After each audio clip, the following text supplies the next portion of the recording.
brief history of leadership. Historical leaders. Throughout the centuries, there have been leaders. We are social animals who bond together, but we look for order against the chaos of life. We look to be organized to accomplish tasks as a society that we cannot perform individually. As a result, someone inevitably ends up in charge. Leaders in the past have generally belonged to one of three categories: political, military, or religious. Political. Around 1790 BC, Babylonian ruler Hammurabi created the codified laws, which unified his empire in what was seen as a fair order as all people were subject to the same rules. Military. Sun Tzu was a military general in China from 500 BC. He wrote The Art of War, and although he was a great military leader, his book is actually about how to not use armies except as a last resort, focusing more on wise political policies and strategies to prevent war. Religious. It may be said that religious leaders have had the greatest impact on their societies, with results that last for centuries. Modern leaders. With the rise of the Industrial Revolution, a new kind of leader emerged: economic.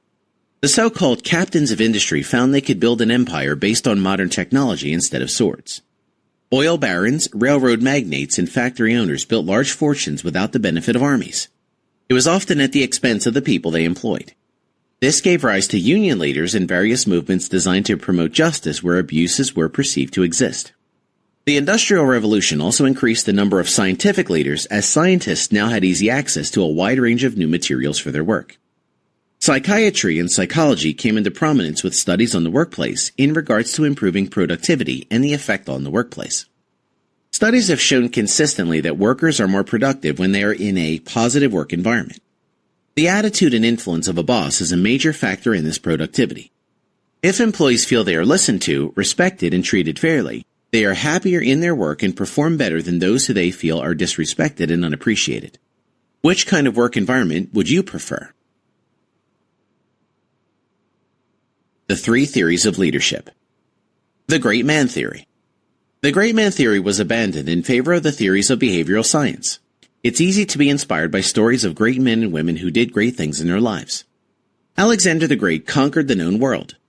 Genghis Khan then ravaged most of it. Abraham Lincoln freed the slaves. Harriet Tubman saved hundreds from slavery in the Underground Railroad. Mother Teresa aided and comforted thousands in Calcutta who were abandoned by society. Theory goes that these people did great things because they were simple, great people determined by fate and fulfilling their destiny. The Trait Theory. It has often been said, great leaders are born, not made. Trait theory takes this saying literally. If you have the ability to lead, you were born with it, with no way to learning those skills. This theory expands on the Great Man Theory by defining what makes great leaders great.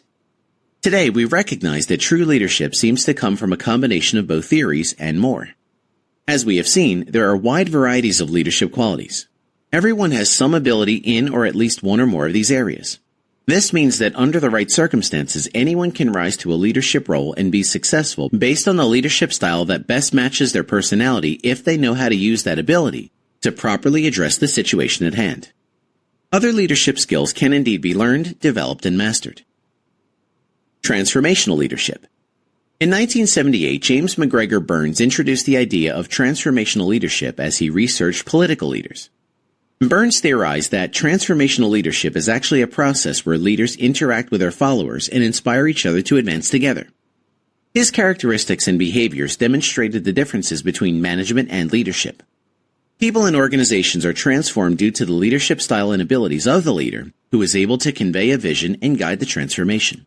Bernard M. Bass in 1985 added to Burns' transformational leadership theory by shifting the focus to the followers.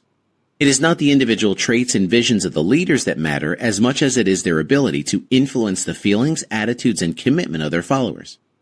As we mentioned before in productivity studies, if followers feel they can trust a leader, or better yet, if they admire a leader who can stimulate a sense of loyalty and respect, the followers go beyond what was originally expected of them and will do so happily. As a result, productivity and unity increases. The followers are transformed by a charismatic motivational leader. Summary. Through all of the studies, we have seen that there are a variety of attributes and abilities associated with leadership, and these vary from leader to leader. Some leaders are great orators, others great writers. Some leaders are very quiet, but the force of their logic or passion wins the day. The difference between a good leader and a great leader is partly the number of leadership skills they have developed. The other part is their ability to apply those skills properly to those who would follow. We will address these issues in the next section.